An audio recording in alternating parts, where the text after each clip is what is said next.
వచ్చే అవకాశం ఉంది. ప్రపంచంలో ఉన్నారు.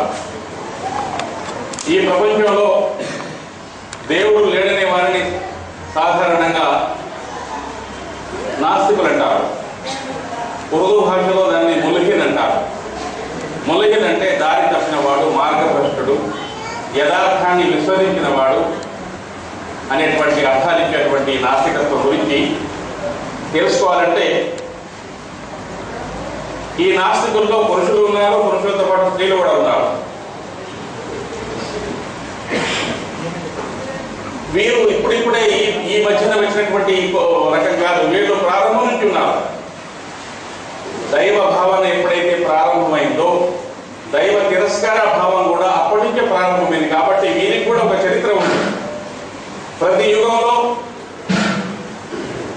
ప్రతి మానవ సమూహంలో వీరు వారి కార్యకలాపాన్ని కొనసాగిస్తూనే వస్తున్నారు. ఈ రోజు కూడా మన సమాజంలో ఉన్నారు. అయితే నాస్తికత్వం గురించి మనం ఇంతవరకు తెలుసుకున్నట్టు దేవుడు లేడు అనేటువంటి వాళ్ళను నాస్తికులు అంటాము. నాస్తికత్వం ఎన్ని రకాలు, నాస్తికత్వం ఎన్ని రూపాల్లో దర్శనమిస్తున్నటువంటి విషయాన్ని కనుక మనం ఆలోచించినట్లయితే నాస్తికత్వాన్ని మేధావులు 3 భాగాలుగా వర్గీకరించారు.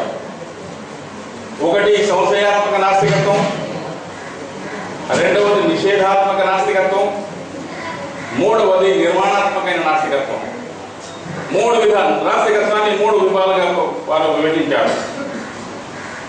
మొట్టమొదటి సంశయాత్మక నాస్తికత్వం అంటే ఇది నాస్తికత్వానికి, దేవుడు లేడనేటువంటి తిరస్కార భావానికి ప్రారంభ దశగా దీన్ని చెప్పుకోవచ్చు.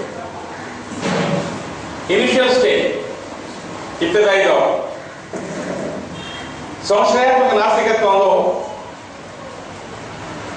నాస్తికత్వం గురించి ఎప్పుడే ప్రభావితుడైనటువంటి మనిషి, స్త్రీ కానీ పురుషుడు కానివ్వండి, వాడిలో అనేక రకాలైనటువంటి ప్రశ్నలు వాడి మనసులో ఉద్భవిస్తాయి.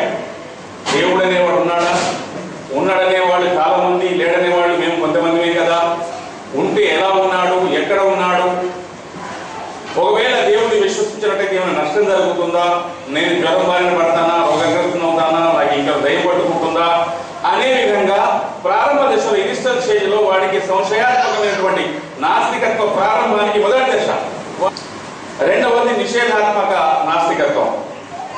నిషేధాత్మక నాస్తికత్వం అంటే ఏదైతే సంశయాత్మక నాస్తికత్వంలో ప్రారంభ దశలో ప్రశ్నలు ఉద్భవించాయో, ఈ నిషేధాత్మక నాస్తికత్వంలో సెకండ్ స్టేజ్లో, రెండవ స్టేజ్లో ఆ ప్రశ్నలకు జవాబులు కనుక్కునే ప్రయత్నం చేస్తాడు, తెలుసుకుంటాడు, పుస్తకాలు చదువుతాడు, వ్యాసాలు చదువుతాడు, వ్యాసాలు రాస్తాడు, ప్రజలకు చేరవేసే ప్రయత్నం చేస్తాడు. నిషేధాత్మక నాస్తికత్వంలో ఏ ప్రశ్నలైతే వాడికి ప్రారంభంలో వచ్చాయో ఆ ప్రశ్నలకు మెల్లమెల్లగా సమాధానాన్ని వెతికే ప్రయత్నం చేశాడు. దాన్ని విజ్ఞులు 2 విధాలుగా వర్గీకరించారు. నిషేధాత్మక నాస్తికత్వం 2 భాగాలు. ఒకటి అజ్ఞేయవాదం, రెండవది నిరీశ్వరవాదం. మొదటిది అజ్ఞేయవాదం, రెండవది నిరీశ్వరవాదం. నిరీశ్వరవాదం, అజ్ఞేయవాదం అంటే ఏదైతే అదేవి కాదో, నిరూపించలేమో, నిరూపించబడని ప్రతిదీ లేనట్టుగానే భావించాలి అనేటువంటి వాదం ఉనికిలోకి వచ్చింది. కానీ ఈ వాదం వీగిపోయింది, చాలా వరకు నిలిపలేదు. ఇక్కడ నుంచి దీన్ని తీసిన తర్వాత పుస్తకం ఇక్కడ లేదు అంటే ఒకప్పుడు ఉన్నట్టే కదా. నోటు మౌలానా గారి టోపీ ఇక్కడ లేదు, దాన్ని తీసిన తర్వాత లేదు అంటే దీనికంటే ముందు ఉన్నదంటే. కాబట్టి మీరు వాదించేటువంటి వాదంలో పసలేదనేటువంటి విషయాన్ని గ్రహించి మీరు ఒక విధంగా లేదన్నప్పటికీ ఉన్నదనేటువంటి దాన్ని మీరు ఒప్పుకుంటున్నారు అనేటువంటి ఎప్పుడైతే వాదన ముందుకు వచ్చిందో దాన్ని కాస్తగా తప్పుకొని రెండవ విధంగా నిరీశ్వరవాదం గురించి వారు వాదించడం మొదలెట్టారు. నిరీశ్వరవాదం అంటే సర్వవ్యాప్తవంతము, సర్వకరుణామయము, సర్వశక్తివంతమైన సృష్టికర్త యొక్క శక్తి ఏదీ లేదు, ఇట్టి ఊహ చుట్టూ ఏర్పడిన వ్యవస్థ కూడా ఏదీ లేదు అనేటువంటి విషయంగా వారు చెప్పుకుంటారు. మనం అంటాం కదా, సర్వశక్తిమంతుడు, కరుణామయుడు, అనంత కరుణామయుడు, అపార కృపాసాగరుడు, తన దాసుల్ని రక్షిస్తాడు, శిక్షిస్తాడు, లెక్కడుగుతాడు, చంపుతాడు, లేపుతాడు, ప్రశ్నలుతాడు అనేటువంటి వివిధ కోణాల్లో ఏదైతే మనం అనుకున్నాం అటువంటిది ఏమీ లేదు అనేటువంటి విషయాన్ని వారు తిరస్కరిస్తారు, తృణీకరిస్తారు. దీన్ని నిరీశ్వరవాదం అంటారు. రెండో దశను తెలుసుకున్నాం. మూడవ దశ, చివరి దశ.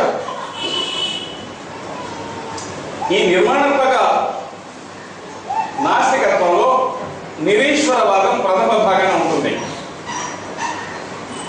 దేవుడు లేడు అనేటువంటి భావం మొట్టమొదటిగా ప్రస్తావిస్తారు. ఈశ్వరుడు లేడు.